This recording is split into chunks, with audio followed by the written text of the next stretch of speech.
la grande marche de la destruction mentale se poursuivra. Tout sera nié. Nous allumerons des feux pour témoigner que 2 plus 2 font 4. Nous tirerons des épées pour montrer que les feuilles sont vertes en été. Et c'est ce à quoi nous assistons aujourd'hui. On a besoin de démontrer aujourd'hui que l'homme naît physiquement un homme, que la femme naît physiquement une femme, qu'un enfant, pour pouvoir se construire normalement, a besoin d'un papa et d'une maman. Les vérités les plus élémentaires sont niées. C'est la destruction la plus profonde de toute l'histoire de l'humanité à laquelle nous sommes en train d'assister.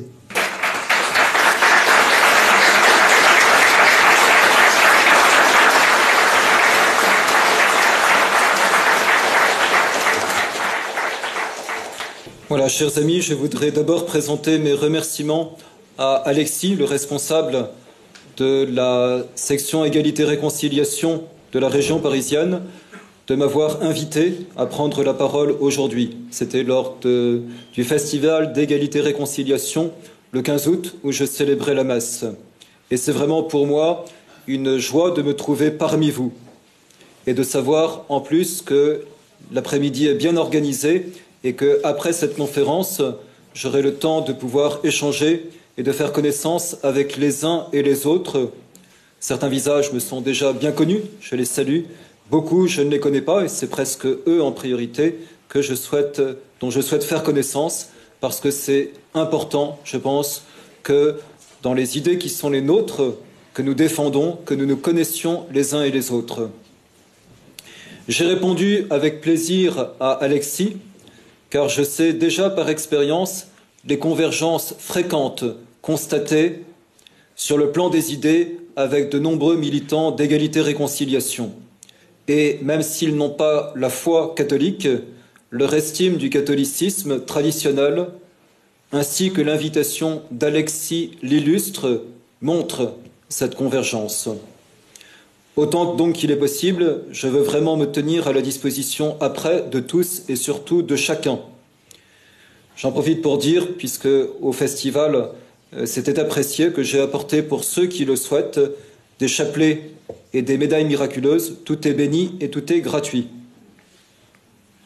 Inévitablement, avec certains d'entre vous, il y aura sans doute des points de désaccord qui se manifesteront dans la conférence que je vais donner, et peut-être même sur des questions cruciales. Autant que le temps le permettra, nous pourrons en parler en public ou en privé, en nous efforçant bien sûr de garder cette bienséance et cette civilité qui doit toujours exister entre des personnes de bonne foi. Dans l'introduction à cette conférence, je vais faire 3 choses. La première, je vais expliquer le titre que j'ai choisi. Dans un deuxième temps, je montrerai que même si pour certains d'entre vous, Satan n'est peut-être qu'un mythe et non pas un personnage réel, tout le monde est concerné par la question de Satan. Et dans un troisième temps, je manifesterai par des arguments qui ne sont pas des arguments que je sortirai de la révélation, car ce n'est pas un cours de catéchisme que je donne, mais par des arguments que je dirai être de raison ou de convenance, pourquoi, alors même qu'on n'a pas la foi, on peut penser que Satan n'est pas simplement un mythe, mais un être réel. Donc, premièrement, dans cette introduction, l'explication de mon titre. Bien sûr, la plupart d'entre vous en avez conscience, il s'agit de la reprise du titre que Georges Bernanos a donné en 1926 à son premier roman, qui fut son chef-d'œuvre, Sous le soleil de Satan. Dans ce livre, Sous le soleil de Satan, nous voyons un prêtre qui est confronté dans son ministère à l'action du démon. Et nous voyons la lutte courageuse menée par ce prêtre pour sauver de l'enfer une malheureuse personne, Mouchette, qui s'est livrée au diable. Et en arrière-fond, Bernanos nous montre la société de cette époque, il y a un siècle, qui est déjà profondément rongée par le rationalisme, par le scepticisme, par la perte de la foi, hélas, même dans les milieux ecclésiastiques, et qui va considérer ce prêtre comme un demeuré, comme un homme dangereux par ses pratiques d'un autre âge qui troublent la bien-pensance, qui troublent le conformisme. Et l'on voit un clergé qui, dans son ensemble, se montre gêné et honteux de ce prêtre qui entache son honorabilité devant les journaux et les notables de la province. On comprend finalement que plus personne ne croit réellement à Satan et que le prêtre qui y croit encore est un gêneur, un attardé, un trouble-fête. On veut finalement pouvoir, d'une certaine manière, différente de celle d'aujourd'hui, vivre sous le soleil de Satan, c'est-à-dire sans trop de religion et sans trop de morale, sans être gêné en réalité par la crainte que Satan existe. Et qu'en est-il un siècle plus tard? Le livre a 99 ans et l'on pourrait penser qu'un siècle plus tard, eh bien, le rationalisme et le modernisme dans l'Église ont fait encore plus leur œuvre et que désormais, plus personne ne croit à Satan.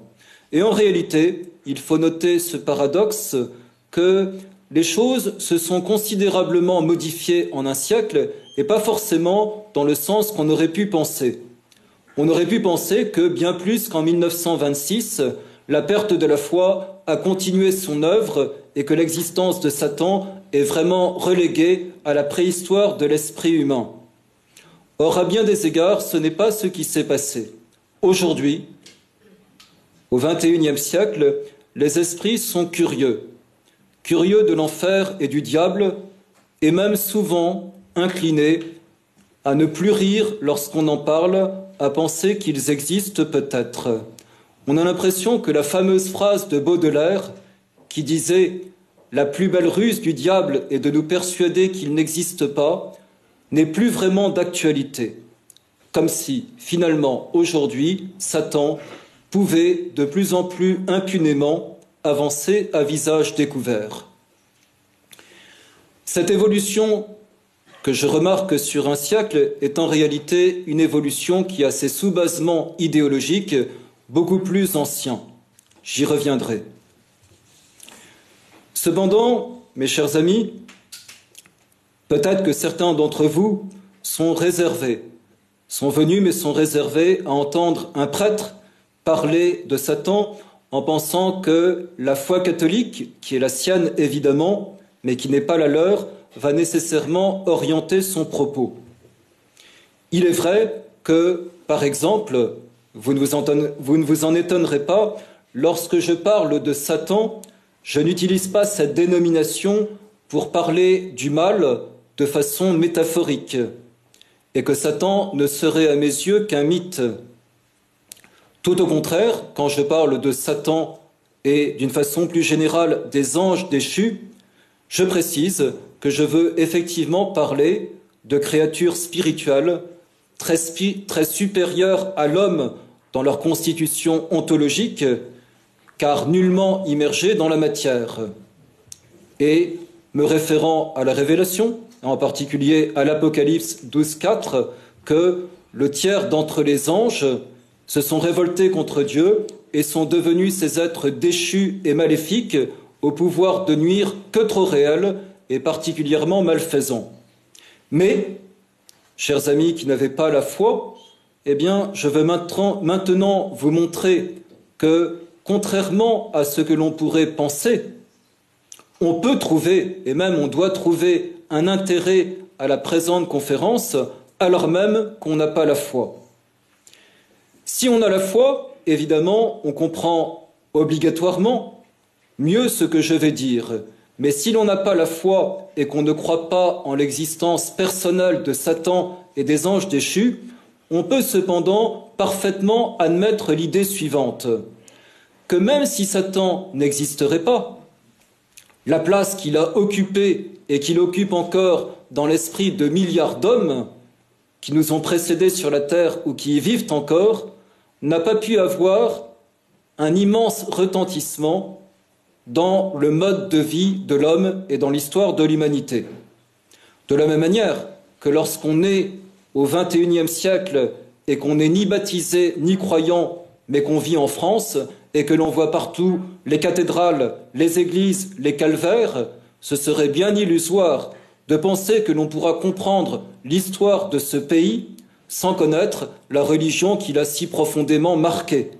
De même, en est-il pour la croyance du diable. On ne peut espérer comprendre quelque chose aux événements du XXIe siècle si on n'a pas en arrière-fond cette croyance qui a tellement marqué.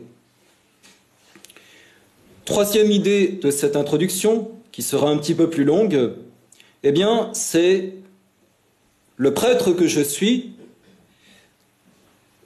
ne vient pas pour faire un cours de catéchisme.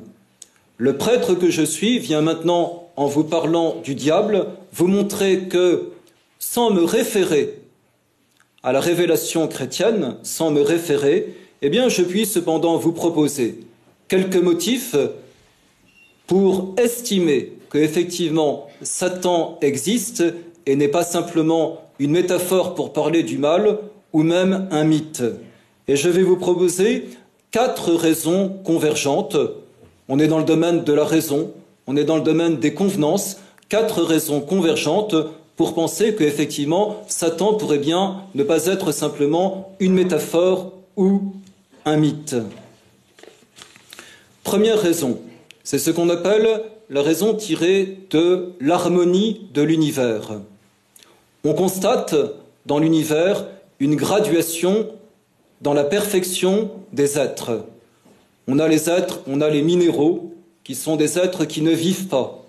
On a des végétaux, qui sont des êtres qui vivent, mais qui ne sont pas sensitifs. On a des animaux, qui sont des êtres vivants et sensitifs. Et on a ensuite, à l'intersection du monde animal et du monde des esprits, l'homme. L'homme animal, doué d'un esprit, d'une âme spirituelle, qui fera dire à Aristote, en parlant de l'homme, le Dieu mortel. Eh bien, dans cette graduation, ne conviendrait-il pas qu'au-dessus des hommes, il y ait aussi des êtres qui soient des créatures purement spirituelles, donc libres, et si libres, capables de défaillir? De même qu'il y a des créatures seulement matérielles, une créature au confluent matériel et spirituel, qu'il y ait des créatures simplement spirituelles, cela conviendrait à l'harmonie de l'univers. C'est la première raison que je vous propose. La deuxième raison que je vous propose maintenant, eh bien, c'est effectivement d'une façon très générale, mais à la limite, si vous le souhaitez, placez-vous comme des sociologues qui regardent ce qui se passe dans le monde, eh bien, c'est la question des manifestations diaboliques. Il existe des témoignages par millions d'hommes qui déclarent avoir eu affaire dans leur vie à ces êtres malfaisants. Parmi ces témoignages, et je suis bien placé pour le savoir, il est tout à fait exact qu'on doit en éliminer beaucoup, comme étant ou de véritables affabulations, ou des manifestations de dérangement psychique, ou des interprétations hâtives de phénomènes qui s'expliquent en réalité d'une façon naturelle. Mais peut-on cependant réduire tous les témoignages uniquement de cette manière-là? Eh bien, l'honnêteté intellectuelle, qui veut que les faits soient les faits et qu'on les considère sans a priori,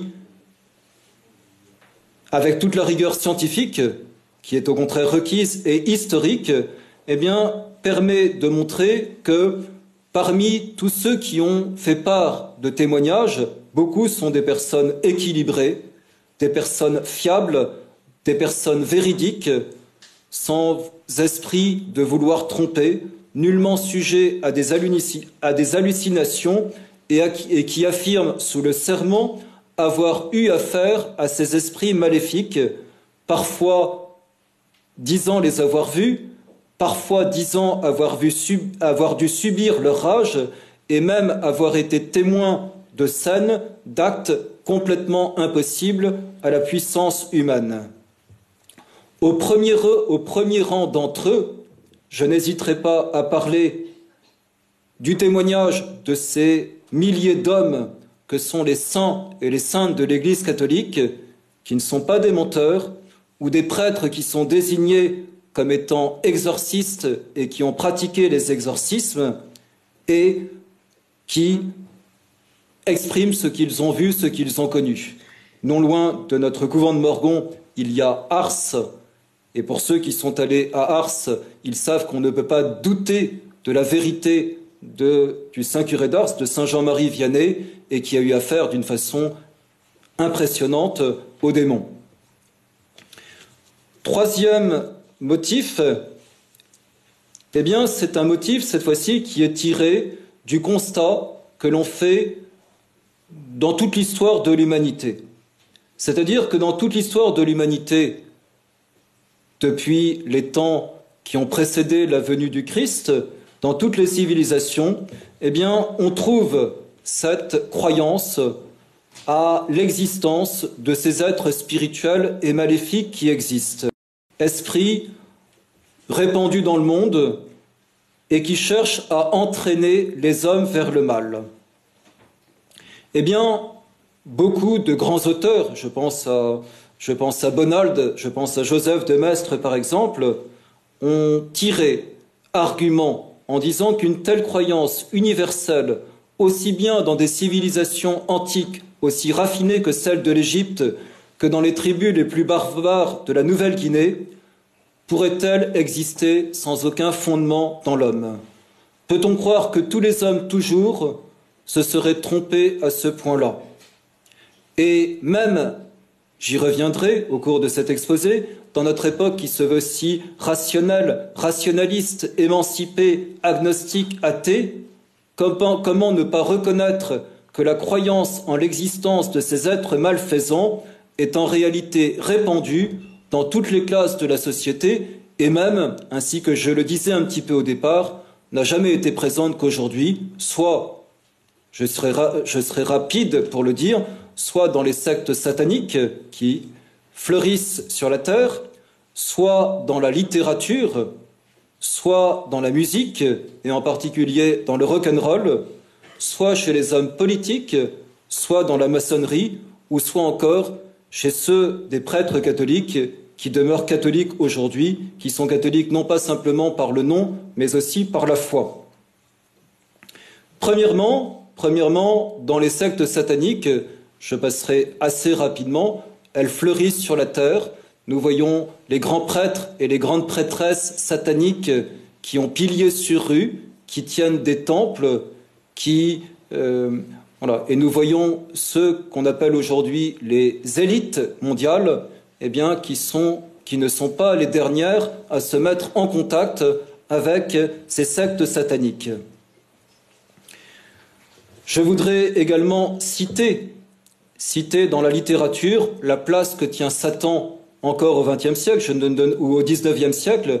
J'ai déjà cité Baudelaire, je pourrais citer Goethe, je pourrais citer Huysmans dans Là-bas, je pourrais citer Balzac, et j'insisterai sur Gide. Gide a été mis au programme du bac, œuvre imposée en épreuve de lettres des terminales en 2017.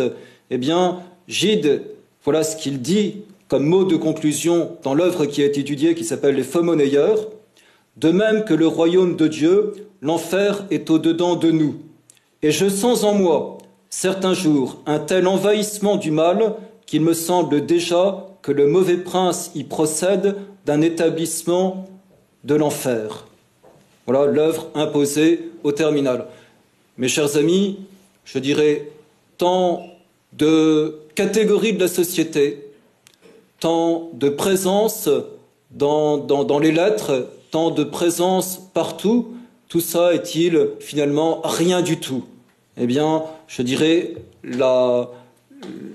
au minimum, je dirais qu'une telle présence de Satan partout dans ce que nous constatons demande de réfléchir pour savoir s'il n'y aurait pas quelqu'un derrière.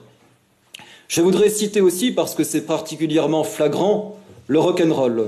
Le rock'n'roll qui apparaît en 1968 avec l'album blanc du diable des Beatles. Chez les Rolling Stones, eh bien, parmi les œuvres les plus célèbres, il y a plusieurs hymnes à Satan. Sympathie pour le démon, Danser avec Mr. D. Le Black Sabbath, qui va explorer toute la veine de l'occultisme et du satanisme, de la messe noire au sacrifice humain. Ceux qui se sont voués à Satan, parmi les grands du rock'n'roll, Alice Cooper, Mick Jagger, Ozzy Osbourne, etc.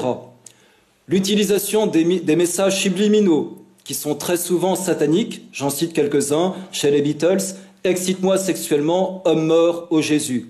Michael Jackson, « Je crois vraiment que Satan est en moi ».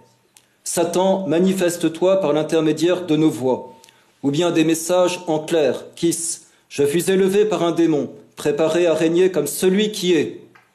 Je suis le seigneur du désert, un homme de fer des temps modernes, j'appelle les ténèbres pour me faire plaisir, et je t'ordonne de te mettre à genoux devant le Dieu du tonnerre, le Dieu du rock'n'roll. » Sans compter chez eux la multiplication des incitations au suicide.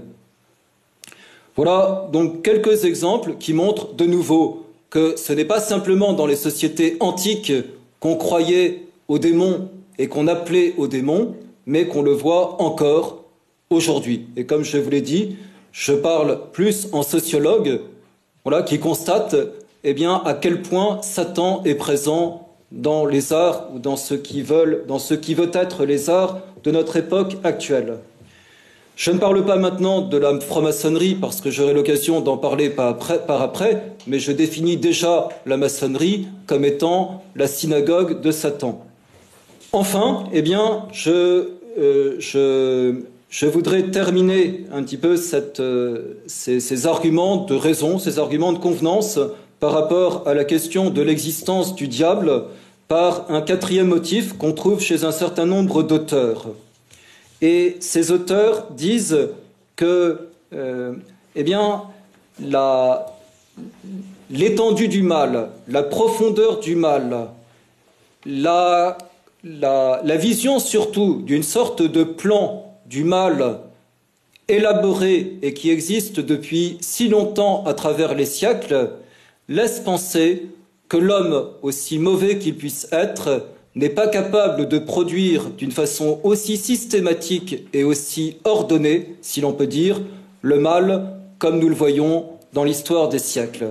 Je cite par exemple, même emporté par l'exaltation de son orgueil et la passion de son indépendance, il n'est pas capable de l'infernale habileté, de la détermination froidement haineuse nécessaire pour élaborer la trame de destruction, de mort et d'opposition systématique à Dieu qu'il faut. C'est un grand écrivain, malheureusement, qui fait partie de cette longue liste des écrivains proscrits par la modernité, qui s'appelle Emmanuel Barbier, et qui a évoqué cet argument dans les infiltrations maçonniques dans l'Église. Mais bien d'autres écrivains ont parlé de la même manière, en tirant argument de cette puissance du mal pour dire ça dépasse les capacités de l'homme.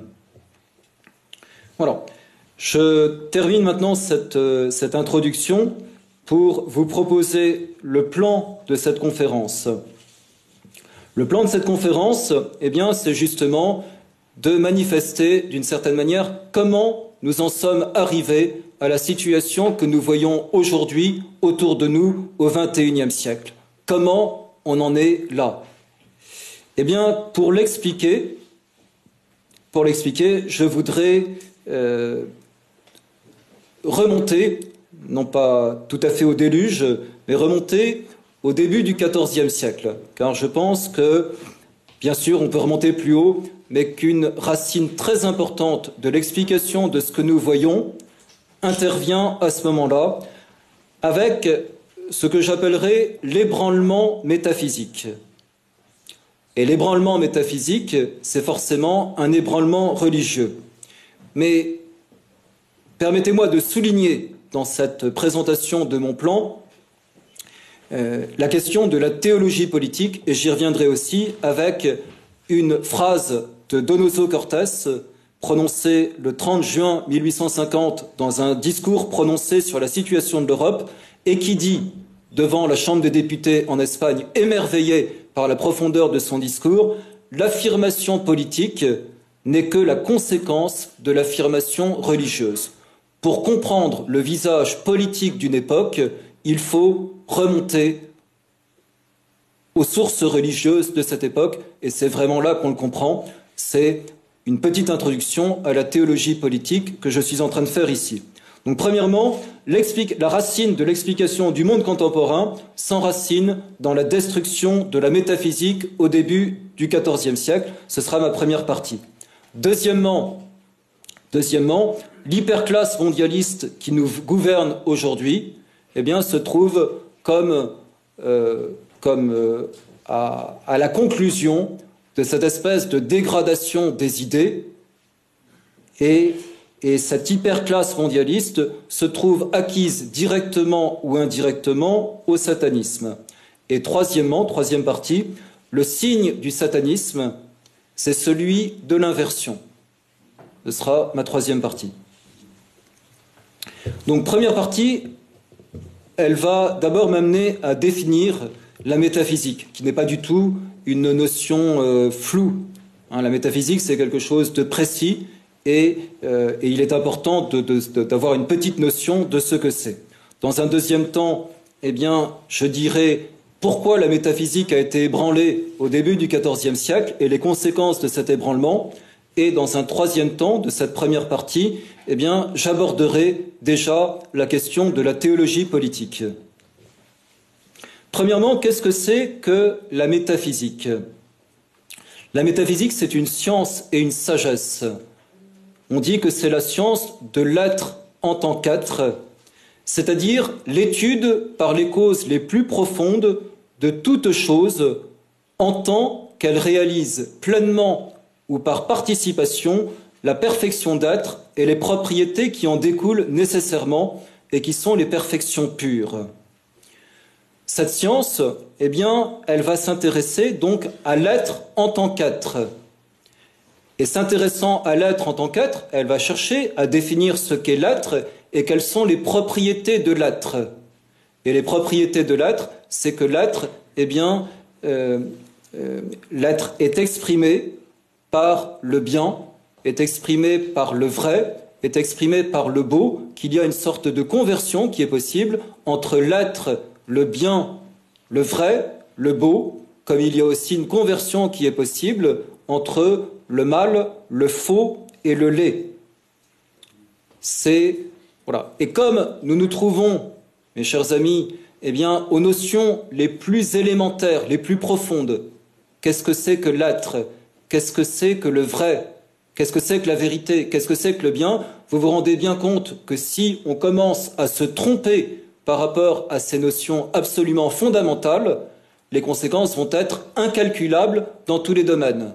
Si l'on définit bien les choses, si on définit bien l'être, le vrai, le bien, le beau, eh bien, au contraire, tout cela va avoir des conséquences qui seront très heureuses dans toutes les disciplines philosophiques qui découlent de la métaphysique, et en particulier dans la politique et dans la morale. Cette métaphysique a été complètement dépréciée par nos contemporains depuis que Kant l'a taxée d'illusion transcendantale. Mais en réalité, cette critique kantienne provient d'une philosophie idéaliste moderne, estimant l'homme incapable de s'élever à la connaissance réelle des choses et justement à leur être. Donc c'est une sorte de défaite de la pensée, d'agnosticisme par rapport à la possibilité pour une intelligence de connaître l'essence des choses. La métaphysique est donc absolument fondamentale au point de départ de toutes les autres connaissances. Dans cette dégradation intellectuelle immense dans laquelle nous nous trouvons et de laquelle nous sommes les victimes, nous avons perdu comme idée qu'il y a une hiérarchie du savoir, une hiérarchie des sciences. Nous avons l'impression que les sciences ne sont que des tiroirs juxtaposés les uns aux autres. Ce n'est pas du tout ainsi que les anciens le pensaient, et les anciens étaient au moins aussi intelligents que nous, et sans doute bien plus, avec des connaissances très précises sur beaucoup de choses, et ils mettaient au-dessus de toutes les sciences la métaphysique. La métaphysique se divise en 3 parties. Elle étudie l'être. La première partie de la métaphysique, eh bien, c'est ce qu'on appelle la théologie naturelle, c'est-à-dire l'étude de l'être par excellence qu'est Dieu. De nouveau, ce n'est pas en prêtre que je parle, si je puis dire. Je parle toujours en prêtre, mais je dirais, je donne un discours selon la raison. Dieu est connaissable par la raison, et la théologie naturelle est là pour nous dire ce que, selon la raison, on peut dire de Dieu. Deuxième partie de la métaphysique, c'est ce qu'on appelle l'ontologie. L'ontologie, c'est l'étude des êtres abaliaux, des êtres qui n'ont pas en eux-mêmes le principe de leur autonomie et de leur suffisance. Je dirais, aucun d'entre nous ne s'est donné la vie, eh bien, nous ne sommes pas nécessaires. Nous sommes des êtres qui dépendent de quelqu'un d'autre, qu'on admette Dieu ou non, nous n'avons pas en nous le principe de notre existence. C'est l'ontologie ou le problème de l'être fini. Troisième partie de la métaphysique, c'est ce qu'on appelle la critériologie ou la critique, ou aujourd'hui l'épistémologie, c'est-à-dire c'est le problème de la vérité. Est-ce que nous pouvons véritablement, par rapport à ces premiers principes qui commandent à toutes les autres sciences, que j'ai essayé de vous expliquer un petit peu, est-ce que nous pouvons arriver à une véritable certitude? Or, ce n'est pas si évident que cela. C'est normal qu'on se pose la question. D'autant plus que les premiers principes d'une science ne sont pas démontrables par déduction, mais simplement par une sorte d'induction philosophique. Voilà, comment peut-on la vérifier? C'est la critériologie. Voilà, donc voilà une toute petite présentation de l'importance considérable, et je pense que vous pouvez tous percevoir l'importance de cette science de la métaphysique qui, définissant les notions les plus fondamentales, si elle les définit bien, ce sera pour le bien de toutes les autres sciences et pour le bien des hommes, et si elle les définit mal, ce sera au contraire catastrophique. Or, justement, eh bien, je vais être obligé aussi de résumer, parce que ça nous entraînerait trop loin. Il y a, au début du XIVe siècle, à la fin du XIIIe, au début du XIVe, eh bien, un ébranlement très peu connu parce qu'on méprise les penseurs, la philosophie moderne méprise le Moyen-Âge comme étant une époque d'obscurantisme. Et une des conséquences absurdes de ce mépris du Moyen-Âge et de la pensée du Moyen-Âge, eh bien, c'est que, en réalité, on ne peut expliquer le cartésianisme et on ne peut expliquer la philosophie moderne dont ils sont si fiers qu'en réalité, parce que déjà au Moyen-Âge, les racines de cette philosophie moderne sont données. Pour ceux que cela intéresse, cela a été en particulier manifesté par Étienne Gilson dans la philosophie au Moyen-Âge. Parmi les noms qui pourraient être cités, je n'en retiendrai qu'un seul. Ce nom, c'est celui de Guillaume d'Occam, 1270-1347. Moine franciscain, c'est ainsi. Occam, du point de vue de la théologie, il veut défendre, oui, ce que je suis en train de vous dire, c'est que Guillaume d'Occam est certainement l'un des plus grands responsables de cet ébranlement métaphysique dont je parle. Mais ce qui est paradoxal, c'est que Occam, au départ, a une idée en théologie naturelle qui tient tout à fait la route. Il veut défendre la gloire de Dieu. Pour défendre la gloire de Dieu, il souligne que Dieu doit être parfaitement souverain, indépendant et libre. Si on parle de Dieu, on ne peut pas imaginer de limite à sa souveraineté, à sa liberté, à son indépendance. Il faut donc que rien ni personne ne puisse apporter la moindre limite au pouvoir de Dieu. Nous sommes d'accord sur cela a priori. Mais de cette idée théologique en elle-même tout à fait juste et louable, Occam va cependant déduire des conséquences à peu près nouvelles. Je ne dis pas qu'il n'y a pas de prédécesseurs, il y en a, mais je ne peux pas tout dire. Il va déduire des conséquences énormes. En effet, voulant défendre la souveraine liberté de Dieu, il en finit par oublier que Dieu, s'il est souverainement puissant, est aussi parfaitement sage, et que tout ce qu'il fait, c'est avec sagesse qu'il le fait. Il en oublie en particulier que vouloir ce qui est absurde ne serait pas pour Dieu un signe de puissance, mais de folie, et que vouloir ce qui est mal, c'est-à-dire commettre le péché, ne serait pas pour Dieu un signe de puissance, mais un signe de faiblesse, car l'homme manifeste sa faiblesse par le péché, et de la même manière, Dieu manifesterait sa faiblesse par le péché. Il ne retient que cela, Dieu est souverainement puissant. Et si Dieu est souverainement puissant, il ne fait que ce qu'il veut, c'est l'arbitraire divin. Si Dieu ne fait que ce qu'il veut, contre la sagesse de saint Thomas et d'Aristote, eh bien, Dieu aurait pu donc faire un monde où le libre arbitre divin, livré à lui-même, aurait pu décider, c'est dans le texte, que le vol, que l'adultère et que même la haine de Dieu, si Dieu l'avait voulu ainsi, aurait pu être vertueux et méritoire. Que Dieu aurait pu décider de damner les saints et de sauver les criminels s'il l'avait voulu. Que Dieu aurait pu faire que telle personne qui a existé n'aurait pas existé, etc., etc., parce que Dieu est souverainement libre, que Dieu est souverainement puissant. Et Occam, donc, après avoir tiré toute cette idée concernant Dieu, va cette fois-ci également manifester que pour lui, d'un point de vue philosophique, il n'est pas possible qu'il existe ce qu'on appelle des essences ou des natures. Vous voyez, chers amis, nous sommes tous dans cette salle et a priori, lorsque vous êtes présentés pour entrer dans cette salle, on ne vous a pas demandé « est-ce que vous êtes vraiment un être humain ?» On a présupposé que vous étiez un être humain, que nous avions tous la même nature. Eh bien, pour Occam, il y a un doute. Est-ce qu'il existe une nature humaine? On ne peut pas vraiment le savoir. On ne peut pas vraiment le savoir que finalement on parle des hommes, en général, de ces individus qui semblent avoir quelque chose de commun, mais nous n'avons pas la véritable possibilité de connaître l'essence des êtres, de connaître la nature des êtres, de telle manière que c'est une classification, mais pas plus que cela, qu'on utilise pour dire que les êtres, a priori, appartiennent tous à la même nature, mais en réalité, y a-t-il une nature? On n'en sait rien. Pierre, Jacques et Paul, on les appelle des hommes, mais appartiennent-ils à la même espèce humaine? On ne le sait pas vraiment. Or, cette pensée qui vient cette fois-ci de la philosophie d'Occam, qu'on appelle le nominalisme, ou plus exactement le terminisme, va favoriser, si vous suivez encore un petit peu mon idée, va favoriser la volonté de Occam de défendre la toute-puissance divine et la liberté de Dieu. Pourquoi?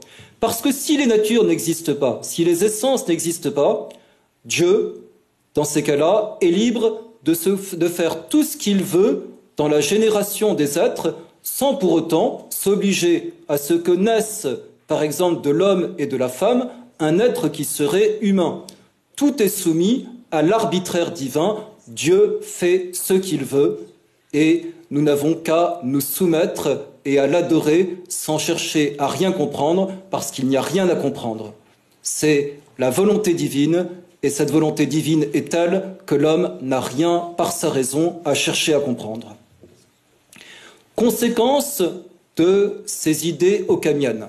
Il faut tout d'abord vous dire que ne pensez pas que ce soit là élucubration d'un scolastique décadent du début du XIVe siècle. Quand je vous dirai que dans l'Europe du XIVe et du XVe siècle, la plupart de toutes les chaires européennes de philosophie, des grandes universités, Paris, les universités italiennes, allemandes, anglaises, sont pour la plupart toutes tenues par des occamiens. De telle manière que ces idées que je viens d'essayer de vous exprimer en métaphysique se répandent partout dans les universités, par l'intermédiaire de ces professeurs qui vont relayer la métaphysique, ou plutôt l'anti-métaphysique d'Occam. Et les conséquences vont être énormes dans beaucoup de domaines, c'est-à-dire dans tous les domaines, on peut dire, elles vont se répandre peu à peu et elles vont avoir des conséquences en politique, elles vont avoir des conséquences en morale, elles vont avoir des conséquences sur le plan religieux. Je dirais juste en passant sur le plan religieux que l'un des principaux professeurs de Martin Luther, fondateur du protestantisme, s'appelle Gabriel Biel et c'est un occamien. Et je dirais, on ne peut profondément comprendre le protestantisme que si l'on voit cette filiation qui existe entre le protestantisme et sa racine occamienne. De la même manière, mes chers amis, si effectivement le bien et le mal, tels qu'ils existent, ne sont finalement que le décret de l'arbitraire divin, eh bien, vous vous rendez bien compte en morale maintenant de l'ébranlement que ça provoque. Finalement, si Dieu est au-dessus du bien et du mal, vous connaissez cette idée, que finalement Dieu a fait que le bien était comme ça, mais il aurait pu faire que le bien soit le mal et que le mal soit le bien, eh bien ça entraîne en morale que tout est finalement relativisé. Pourquoi se donner du mal à chercher à faire le bien et à éviter le mal et à ne pas commettre de péché si finalement le bien et le mal n'est qu'une affaire d'arbitraire de Dieu? Et puis en politique, je pense que l'on peut comprendre par exemple le Prince de Machiavel ou par la suite même d'une autre manière l'absolutisme, la défense de l'absolutisme par Jean Bodin, que grâce à cette idée métaphysique, finalement, eh bien, tout est obscurci dans la pensée. Le bien et le mal sont obscurcis, le vrai et le faux sont obscurcis. Finalement, eh bien, Machiavel en vient à dire ce qui marche, ce qui est bien en politique, c'est ce qui réussit. Je voudrais vous citer ici, donc c'est juste pour vous montrer un petit peu à l'avance vers quoi on va arriver, Julian Huxley, premier directeur de l'UNESCO, le frère d'Aldous. Nous n'avons plus besoin de recourir à une révélation théologique ou à un absolu métaphysique. Freud et Darwin suffisent à eux deux à nous donner notre vision philosophique du monde. Nous ne sommes plus dans la transcendance, nous sommes dans l'immanence.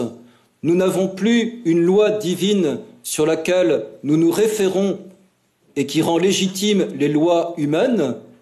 Non, je dirais, c'est cet absolu métaphysique, cette révélation théologique sont totalement barrées et désormais, eh bien, c'est l'homme qui décide de tout. Mais vous voyez déjà pointer un redoutable absolutisme derrière tout cela, parce que finalement, l'homme et les hommes au pouvoir deviennent les maîtres sans avoir plus à en référer à personne. C'est ce que, avec un joli cynisme, Jacques Chirac avait dit il y a quelques années, je ne crois pas à une loi morale au-dessus de la loi civile.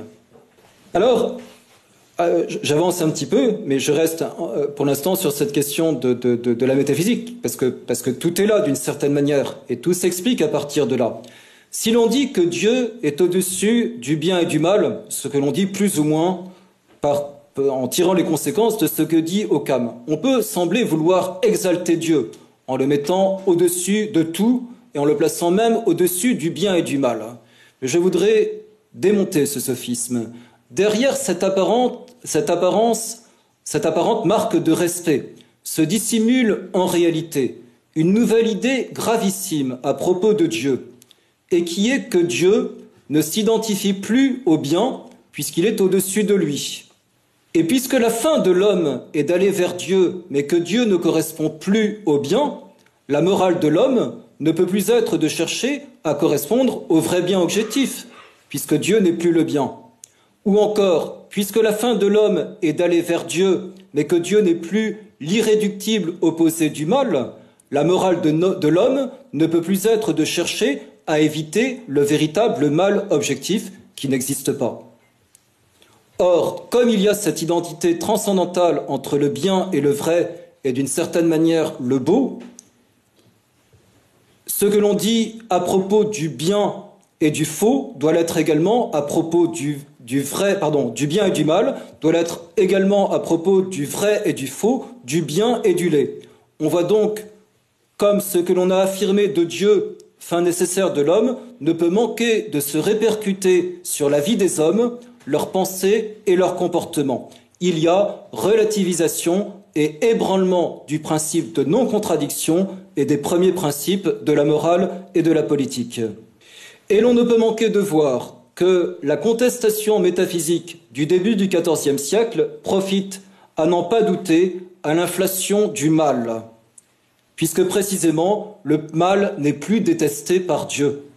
Il est au-dessus du bien et du mal.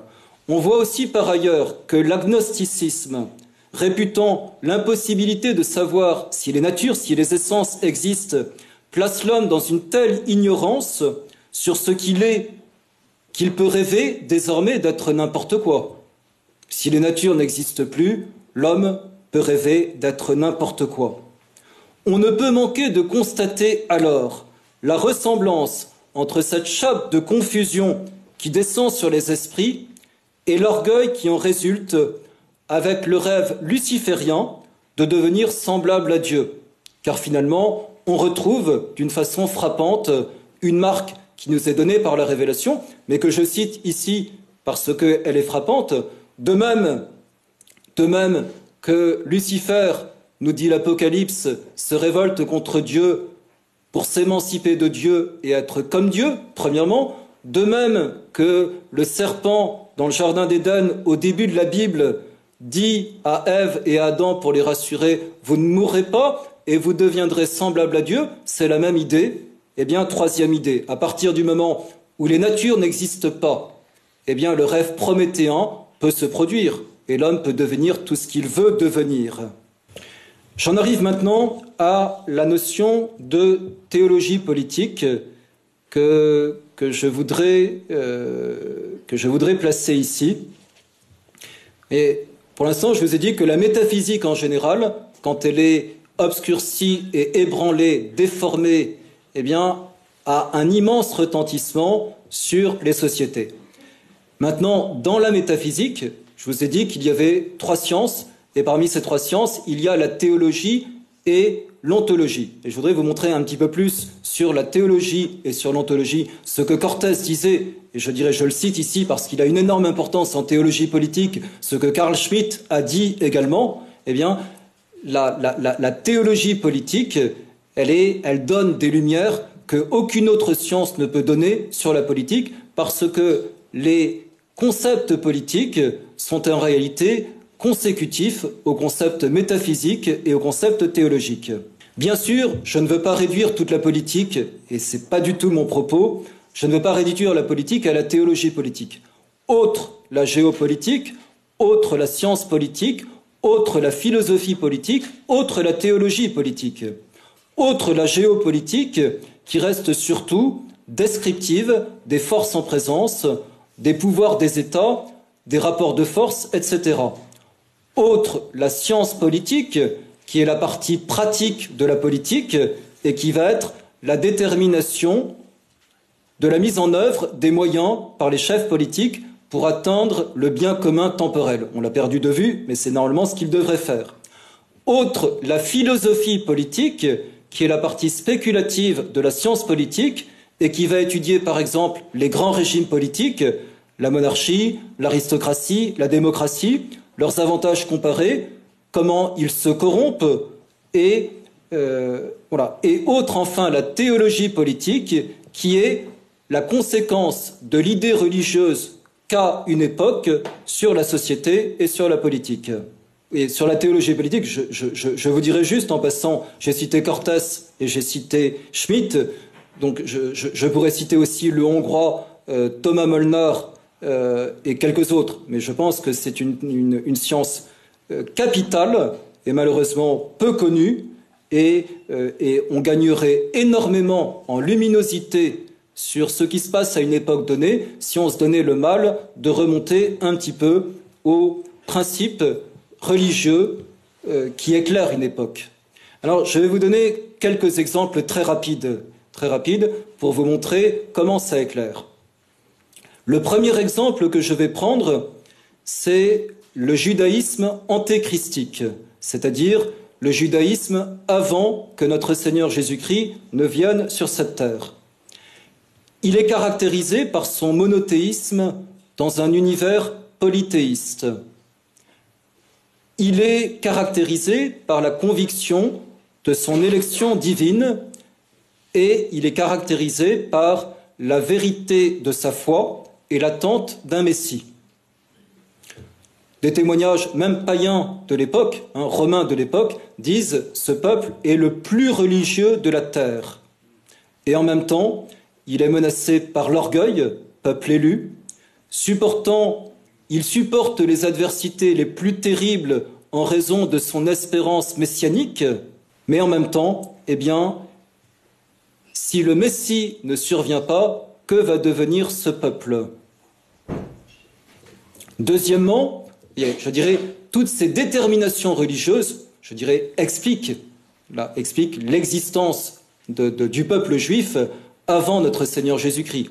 Et on voit à l'époque où le Christ, ou de l'incarnation du Christ, eh bien, qu'il ne reste en réalité qu'une minorité autour de Saint Jean-Baptiste et de quelques autres qui attendent vraiment le Messie comme il a été annoncé par les Écritures, et qui est un Messie religieux et non pas un Messie qui vient secouer l'oppression des Romains. Deuxièmement, le judaïsme post-christique. Qu'est-ce qu'il caractérise? Il est caractérisé par son refus du Messie qui est venu, et du Messie qu'il a rejeté et qu'il a condamné à mort par le Sanhédrin. Et il va se camper désormais dans une attitude résolument antichristique qui va se perpétuer contre le christianisme. Il est caractérisé aussi par une attente toujours déçue de ces messies. Il va se jeter 20 fois, 30 fois à travers les temps vers des messies qui ne sont pas des messies, qui sont des émeutiers, qui sont des soldats perdus, et il va finir par se lasser, ne s'adonnant plus qu'au temporel. Et il va finir par en arriver à lâcher l'idée du Messie personnel pour arriver à une conception messianique du peuple d'Israël, Messie du monde. De nouveau, nous ne pouvons bien comprendre les aboutissements politiques que si nous revenons aux racines religieuses. Troisième exemple, l'athéisme. L'athéisme, c'est le rejet de toute transcendance, de toute loi divine, au moins au-dessus de la loi humaine. Il amène nécessairement l'athéisme à l'absolutisme et à la tyrannie, car le dernier mot appartient à celui qui a le pouvoir. Il n'a plus à en référer à personne. Les rois chrétiens savaient qu'un jour, ils auraient des comptes à rendre, et ces jours n'étaient pas éloignés. C'était l'instant du jugement particulier et celui du jugement général devant Dieu. Et même s'ils n'étaient pas parfaits, aucun homme n'est parfait, eh bien, ils savaient qu'un jour, ils auraient des comptes à rendre, et en aucune manière, ils ne faisaient passer, et il avait même l'idée de faire passer la loi humaine au-dessus de la loi divine. Dans le christianisme, je suis obligé de passer, mais autre le protestantisme, qui détermine, c'est évident, pour qui fait l'histoire du protestantisme, qui détermine une politique, autre l'orthodoxie, autre le catholicisme conciliaire, le catholicisme post-Vatican II. Le catholicisme post-Vatican II, il y aurait long à en dire, mais n'est plus le catholicisme vrai, traditionnel de toujours. Et ce catholicisme, d'une façon invraisemblable, amène des conséquences politiques dramatiques. Par exemple, je n'en donnerai qu'un seul, en définissant dans Dignitatis Humanae au Concile Vatican II, eh bien, la liberté religieuse fondée sur la dignité humaine.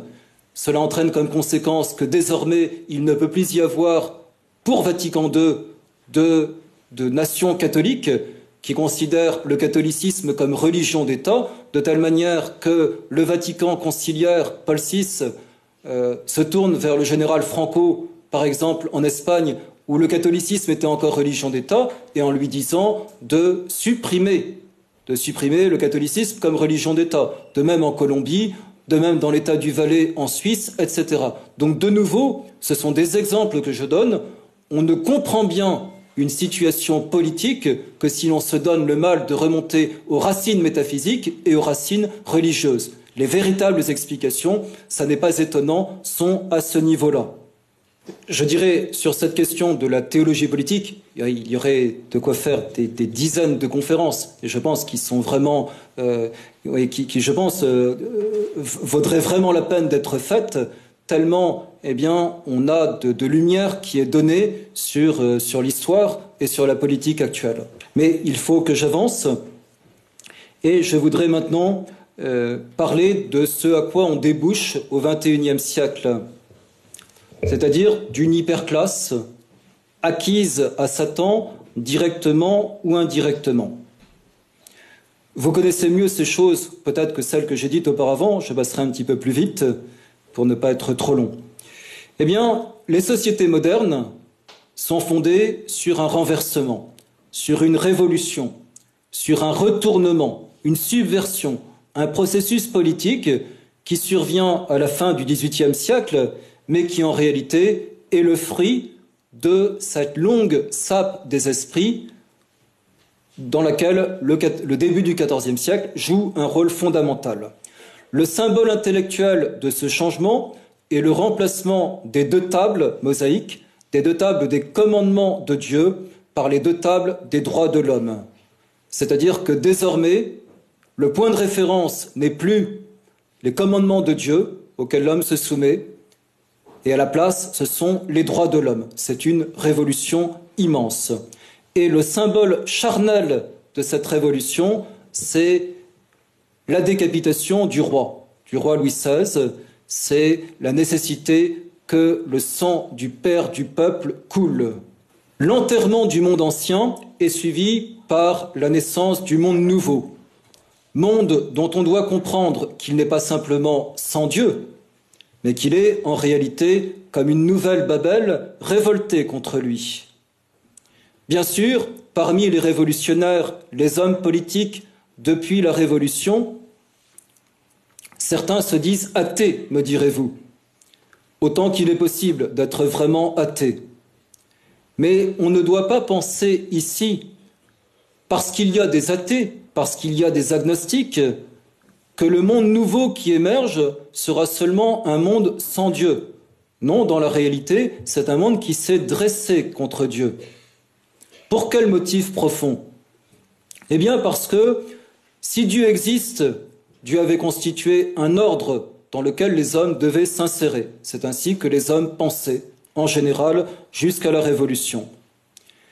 Et à partir de la Révolution, on est sur ce rejet de cet ordre et donc sur la création d'un monde nouveau, d'un monde contre Dieu, d'un monde antichristique, foncièrement adversaire de Dieu, de l'ordre de Dieu, de la civilisation chrétienne, de l'Église catholique. Se vérifie ici profondément la parole que Dieu seul peut prononcer, qui n'est pas avec moi et contre moi. Il n'y a pas trois sociétés, il y en a deux simplement. Permettez-moi de citer dans le Louis XVI de Petit-Fils, qui n'est pourtant pas quelqu'un de nos milieux. Voilà ce qu'il disait à propos de la mort du roi. Un Brestois monta sur la plateforme et, retroussant ses manches, y plongea son bras et en aspergea les assistants en signe de bénédiction. « Frère, dit-il, on nous a menacé que le sang de Louis Capet retomberait sur nos pères, et bien qu'il y retombe. » Tout cela n'indique-t-il pas un rituel sacrificiel d'arrière-fond? Ce ferment anti-chrétien, anti-Dieu, présent dans l'histoire depuis la condamnation à mort du Christ par la Sanhédrin, prend depuis la révolution métaphysique du XIVe siècle, la révolution religieuse du XVIe siècle et la révolution politique du XVIIIe siècle une force encore accrue par la création officielle de la franc-maçonnerie à Londres en 1717 et l'essaimage prodigieusement rapide des loges en France et dans toute l'Europe à partir du Xe siècle. Les loges et le judaïsme antichristique sont si étroitement liés que des maçonneries existent même seulement réservées aux juifs, comme le Bnei Britz. Je voudrais ici citer, et je m'en resservirai tout à l'heure parce que ce discours me paraît essentiel, le discours que Macréon a tenu le 8 novembre 2023 à propos de la Troisième République. Voilà ce qu'il disait. « Je pourrais citer tant de noms du Grand Orient ou de la Grande Loge, mais nul besoin d'énumérer ici les pères fondateurs de notre République. Tous n'étaient pas maçons, mais tous en défendaient les valeurs. Et encore, la franc-maçonnerie fut l'atelier de la République, là où se poursuivait l'œuvre commencée dans le Temple. » Eh bien, de la même manière, je dirais, ces citations, c'est de la part de gens qui sont maçons ou qui sont en admiration devant la maçonnerie, eh bien, on ne peut rien comprendre de nouveau aux événements politiques qui se sont passés depuis la Révolution française, au XIXe siècle, l'unification de l'Italie, la confiscation des États pontificaux, les lois de la Troisième République, on ne peut rien comprendre, mes chers amis. Et les manuels scolaires de nos pauvres enfants, eh bien, ne sont que des mensonges. On ne peut rien comprendre à ce qui se passe aujourd'hui si on ne comprend pas cette action de la franc-maçonnerie sur les sociétés. Judaïsme et maçonnerie. Et on ne peut pas comprendre la maçonnerie sans avoir compris qu'effectivement, aux racines de la maçonnerie est vraiment présent le judaïsme. Un judaïsme certes divisé, mais un judaïsme qui tient d'une façon très importante que aujourd'hui, eh bien, le peuple juif est le peuple prêtre, médiateur entre Dieu et les nations. Et ce sont des idées qui, d'une façon qui parfois est simplement une transposition, comme dirait Carl Schmitt, une transposition d'un concept théologique dans la société, dans la politique, ce sont ces idées-là qui permettent de comprendre ce qui se passe aujourd'hui. Nous avons dit alliance du judaïsme antichristique et de la maçonnerie, et nous le disons, toute obédience confondue. Toute obédience confondue. Ne me dites pas qu'il y a des bonnes maçonneries. Il n'y a pas de bonne maçonnerie. La maçonnerie, dans son principe, est satanique, et je le montrerai. N'est-il pas facile de comprendre sur le principe que ces entités, en s'opposant au plan divin, et donc au plan chrétien, accomplissent les desseins de l'ennemi de Dieu? Je suis en train de vous progresser pour vous montrer eh bien, le lien entre maçonnerie et satanisme maintenant. Que ces entités, en s'opposant au plan divin, accomplissent les desseins de l'ennemi de Dieu. N'est-il pas temps, mes chers amis, de nous souvenir que la DDH, que la Déclaration des droits de l'homme, en préambule, pose quelque chose de bien mystérieux. Il y est écrit que la déclaration va être écrite sous les auspices de l'être suprême. Mais quel est cet être mystérieux, cet être suprême que l'on invoque, mais dont on ne donne pas le nom, et qui certainement n'est ni la Sainte Trinité, ni Jésus-Christ? En langage d'initié, en langage maçonnique, cet être suprême, c'est Satan.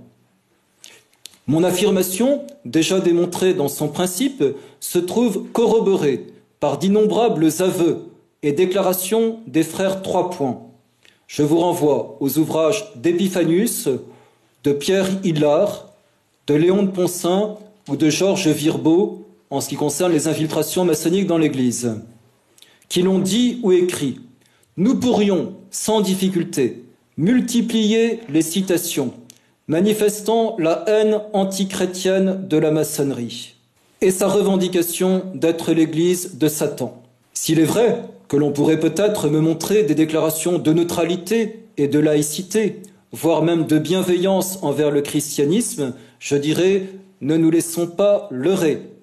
Il s'agit ou d'un langage de bas gradé, non encore initié au grand secret, où il s'agit de mensonges devant lesquels ne reculent jamais les fils de la veuve.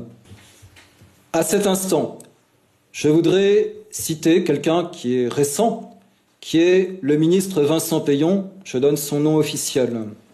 Voici ce que disait Vincent Peillon dans Une religion pour la République. Toute l'opération consiste bien, avec la foi laïque, à changer la nature même de la religion de Dieu, du Christ, et à terrasser définitivement l'Église.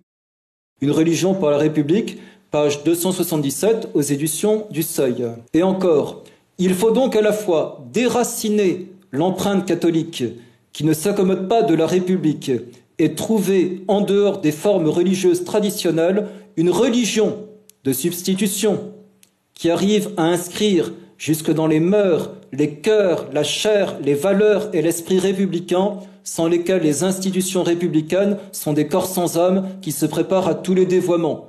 Idées religieuses contre idées religieuses. Idées religieuses à détruire, le catholicisme. Et Peillon avait bien raison dans ce qu'il disait là. Il avait compris quelque chose de l'homme. Il y a en l'homme, dit-il dans la Révolution française n'est pas terminée, il y a en l'homme un élan pour l'infini. Soit l'on abandonne les choses de l'âme, le spirituel, à l'Église et aux prêtres, et alors la République démocratique et sociale est vaincue, soit on construit pour la République une religion, on fait droit dans la République à cette aspiration vers l'infini. On ne peut être plus clair. Et le temps me manque pour vous donner bien d'autres citations que j'ai devant les yeux de cette anti-Dieu, de cet antichrist remplacé par une autre religion. Voilà. Or, eh bien, que les hommes politiques qui apparaissent soient eux-mêmes maçons ou bien qu'ils soient inféodés à la maçonnerie, s'ils ne lui appartiennent pas, eh bien, c'est la même politique qu'ils font, qu'ils soient marionnettes ou marionnettistes.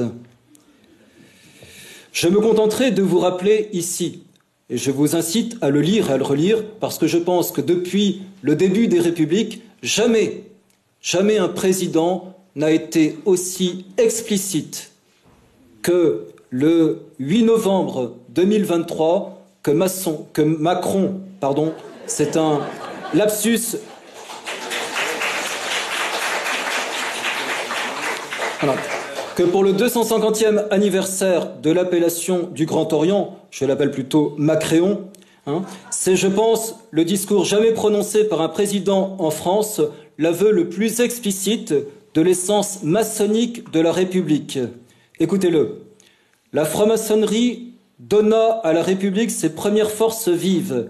Elle donna à la République non seulement cela, mais encore toute sa puissance spéculative qui procédait de l'activité intellectuelle des frères. Les loges de la raison furent les forges de nos lois. Aussi longtemps que la franc-maçonnerie sera au travail, la République sera en éveil. Et encore, destin jumeaux, République et maçonnerie, destin fraternel, face à l'opposition cléricale et aux fractures de l'histoire du XIXe siècle, dans l'alternance des rois et des empereurs, la franc-maçonnerie finit par s'identifier au projet républicain et la République s'éleva pierre par pierre, etc., etc. Voilà par qui nous sommes gouvernés, Macréon.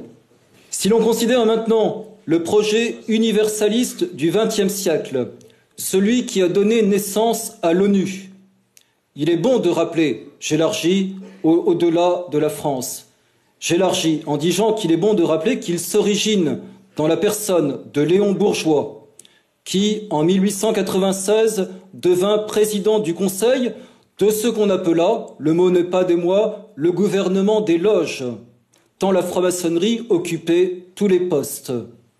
C'est le frère Bourgeois qui quittera alors le gouvernement pour devenir l'artisan de la Société des Nations, ce qui lui vaudra le prix Nobel de la paix.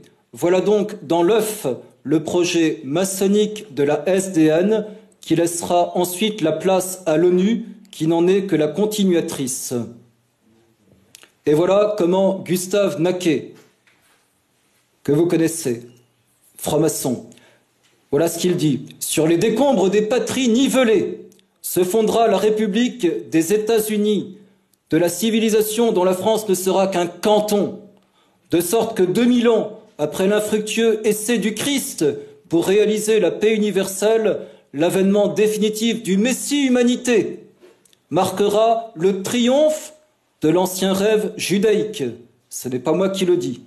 On reconnaît ici l'idéal du super-État fondé sur les décombres des patries, caricature satanique et diabolique, singerie de la chrétienté, car la chrétienté était une famille de nations vivantes, non écrasées par l'étatisme, aux hiérarchies sociales prospères, riches en peuple et non en masse, famille de nations ayant leur génie propre et leur souveraineté, mais réunies dans la foi, le service et l'obéissance de l'Église.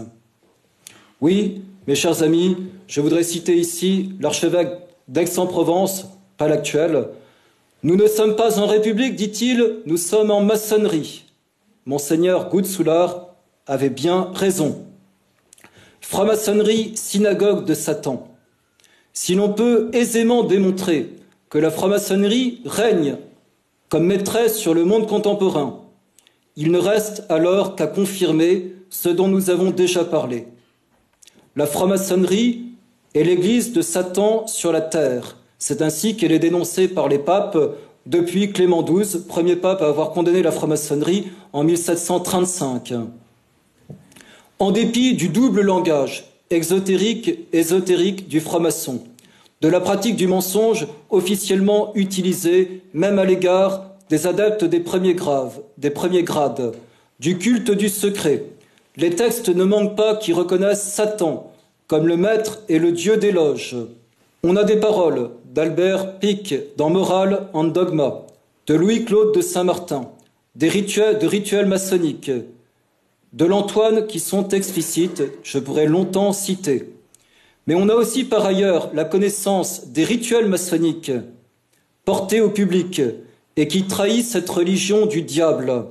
On a enfin la connaissance des œuvres maçonniques antichrétiennes et plus encore anticatholiques qui permettent de voir où veut en venir la franc-maçonnerie.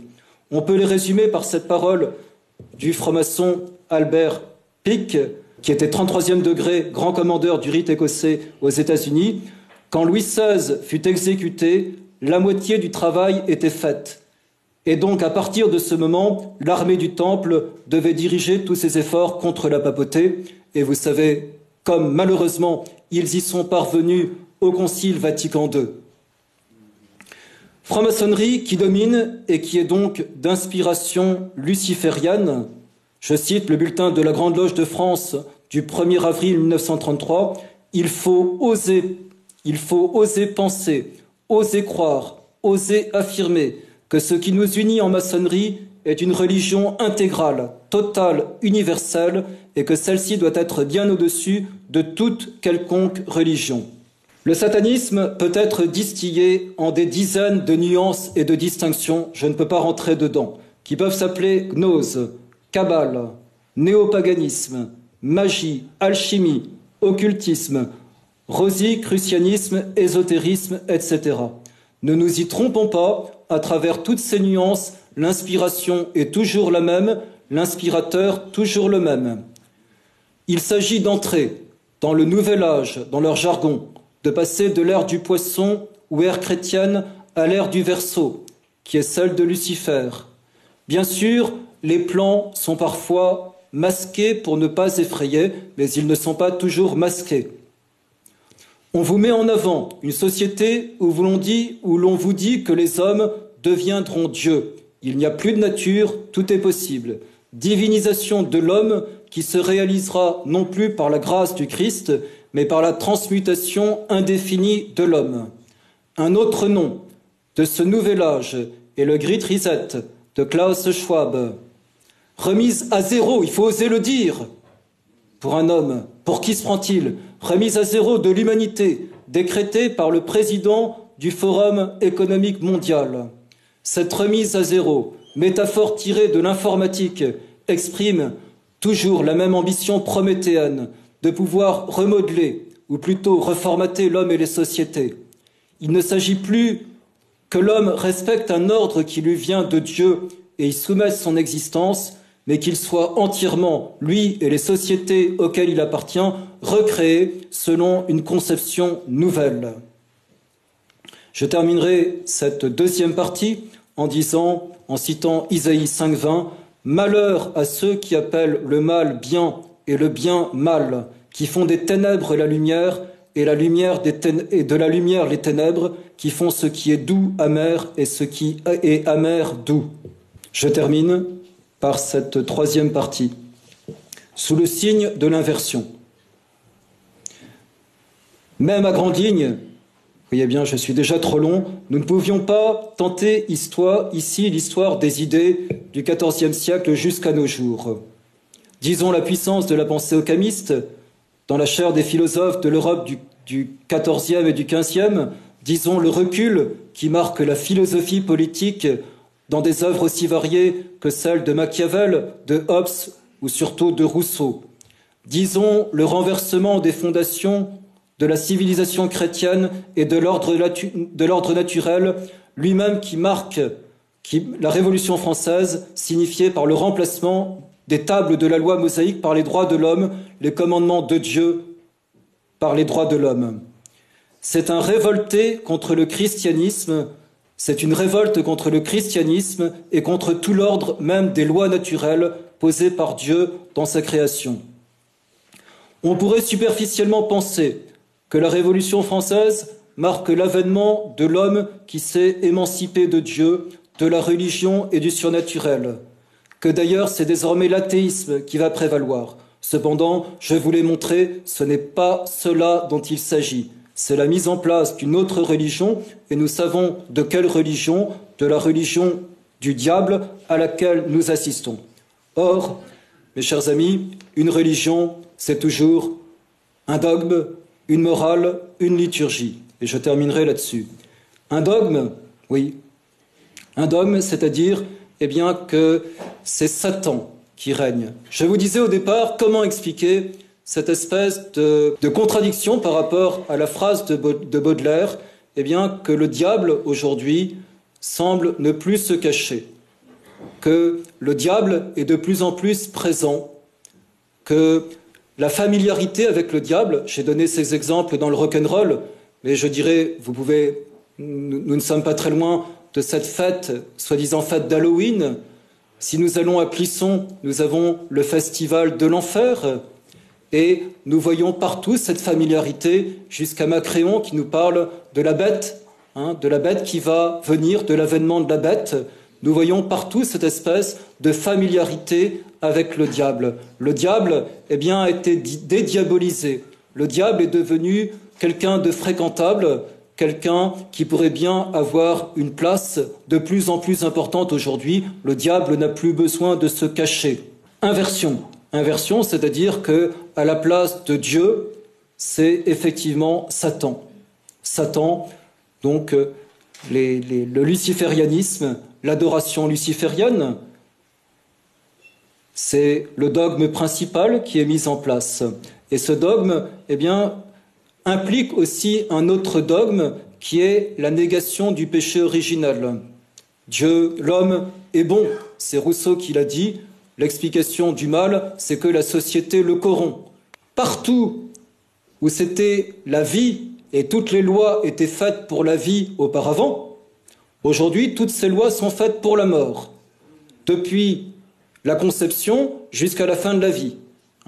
La contraception, l'avortement, l'eugénisme, l'euthanasie, partout c'était la vie qui auparavant était défendue par l'Église, défendue par Dieu, dans cette religion du catholicisme vraiment traditionnel qui existait, non à la contraception, non à l'avortement, non à l'eugénisme, non à l'euthanasie, parce que la vie de l'homme innocent, personne n'a droit de la toucher. Que l'homme mesure 1 centimètre dans le ventre de sa mère, ou bien qu'il soit un homme constitué, ce n'est qu'accidentel. Et la vie doit être respectée. Si vous touchez à cela, vous touchez très profondément la société. Donc destruction de la vie des hommes, et j'ai dit destruction de la vie des sociétés. Destruction de la famille par le divorce. Destruction des corporations. Destruction des provinces. Pour qu'on n'ait plus qu'une sorte de masse amorphe si facilement pliable par l'État. Et j'ai dit qu'il y avait une exception. Une exception où effectivement l'État actuel, là où auparavant c'était une loi de mort qui existait, aujourd'hui a fait une loi de vie. Est-ce que quelqu'un la voit? Merci. Auparavant, il y avait une loi où effectivement, et l'Église était d'accord avec cette loi, il faut le redire, c'était la peine de mort. C'est-à-dire qu'il y avait un certain nombre de cas où les criminels devaient mourir. Aujourd'hui, les criminels ne doivent plus mourir. C'est la seule chose où l'on voit que la vie a remplacé la mort. Et en vue de quoi, mes chers amis? En vue de quoi? De vraiment penser qu'aujourd'hui, dans la société dans laquelle nous nous trouvons, les hommes sont effectivement en train d'être des hommes qui sont de plus en plus des surhommes, en train d'être augmentés. Est-ce que c'est l'impression que nous avons sur la Terre? Qu'est-ce que nous voyons autour de nous? Nous voyons l'abêtissement. Jamais la dégradation de l'enseignement, jamais la diminution de la culture n'ont été aussi présentes qu'aujourd'hui. Et cela est voulu. Je dirais que ce n'est pas de la faute des Français, c'est de la faute de ceux qui les dirigent. Abêtissement voulu. Je voudrais vous citer ici Günther Anders dans l'obsolescence de l'homme, ce philosophe autrichien, qui disait « Un individu, écoutez bien, je termine, un individu inculte n'a qu'un horizon de pensée limité, et plus sa pensée est bornée à des préoccupations médiocres, moins il peut se révolter. Il faut faire en sorte que l'accès au savoir devienne de plus en plus difficile et élitiste. Surtout pas de philosophie. Là encore, il faut user de persuasion et non de violence directe. On diffusera massivement, via la télévision, il n'y avait pas encore Internet, des divertissements flattant toujours l'émotionnel ou l'instinctif. On occupera les esprits avec ce qui est facile et ludique. Autrefois, on disait du pain et des jeux. Il est bon, dans un bavardage et une musique incessante, d'empêcher l'esprit de penser. On mettra la sexualité au premier rang des intérêts humains. On introduira, jusqu'en des classes de vos enfants, c'est moi qui le rajoute, dans les maternelles, avec les infâmes LGBT qui ont la possibilité d'y entrer. On dénaturera les enfants dès le départ. Comme tranquillisant social, il n'y a rien de mieux. En général, on fera en sorte de bannir le sérieux de l'existence, de tourner en dérision tout ce qui a une valeur élevée, d'entretenir une constante apologie de la légèreté, de sorte que l'euphorie de la publicité devienne le standard du bonheur humain et le modèle de la liberté. Oui, c'est vraiment ça. Et je voudrais encore vous citer, j'aime beaucoup cette phrase de Chesterton, prophétique, écrite, je crois, en 1905, dans son ouvrage Hérétique. Et je ne peux pas la citer sans émotion, cette phrase. La grande marche de la destruction mentale se poursuivra. Tout sera nié. Nous allumerons des feux pour témoigner que 2 plus 2 font 4. Nous tirerons des épées pour montrer que les feuilles sont vertes en été.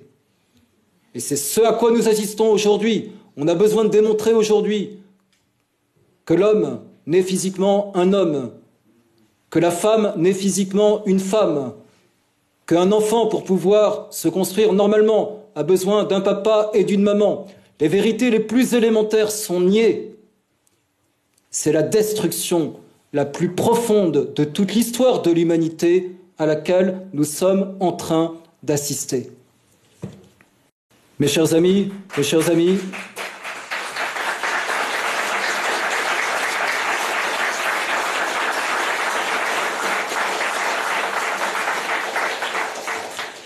il y a un homme, je ne sais pas s'il faut parler comme ça, qui s'appelle Harari. Ce Harari, eh bien, vous connaissez ses best-sellers. Il est le maître à penser de Klaus Schwab, d'Obama et d'à peu près toute la classe des élites modernes. Eh bien, Harari, ce n'est pas pour rien, a écrit l'un de ses livres, tout hébreu qu'il soit, qui s'appelle Homo Deus. Il a pris une appellation latine et ça n'est pas pour rien. L'homme qui se fait Dieu. C'est vraiment le point de conclusion que je voudrais vous donner, car il s'agit vraiment de cela, cette espèce de folie prométhéenne des hommes contemporains qui, avec la destruction des natures, pensent qu'ils vont pouvoir rajouter à leur humanité, je ne sais quoi, d'angélique, puis ensuite de divin. Folie destructrice de l'humanité, et qui est signée parce que, ainsi que je vous l'ai dit au départ, eh bien, Satan, c'est justement celui dont le péché est au départ, d'avoir voulu se faire semblable à Dieu. Merci.